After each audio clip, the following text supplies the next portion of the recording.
Mudik ke Tasik, makan di Almas bikin asyik. Cung, siapa aja nih yang udah pada mudik? Pastinya pada kumpul bareng keluarga dong ya.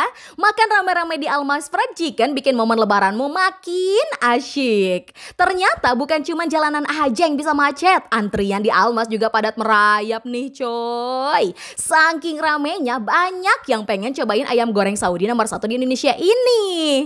Bikin penasaran kan? Hayo coba aja sendiri, rasakan sensasi fried chicken khas Timur Tengahnya. Dagingnya pakai bumbu khas Saudi, jadi ada warna oranye-orennya. Ada 2 varian ayam, original dan Saudi. Yang ayam Saudi ada pedes-pedesnya dikit ya. Kalian juga harus cobain nasi kebulinya yuk guys. Wangi khas Timur Tengahnya dapet pisan. Oh iya, kalau makan di Almas kita juga ikut menyumbang donasi untuk duafa dan Palestina loh.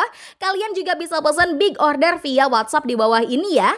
Area dine-in-nya luas, tempat parkirnya juga luas, cocok buat kumpul rame-rame. Area indoornya ada full AC, ada area outdoor juga loh. Ada fasilitas playground untuk anak-anak main nih. Musolanya bersih dan luas. Nah, buat minumnya juga banyak pilihannya. Favorit Mimin Kahwa Almas, perpaduan soda kopinya bikin seger weh. Ada Saudia Date Milk juga nih, susu kurma yang creamy. Hayu makan ramean di Almas Fried Chicken.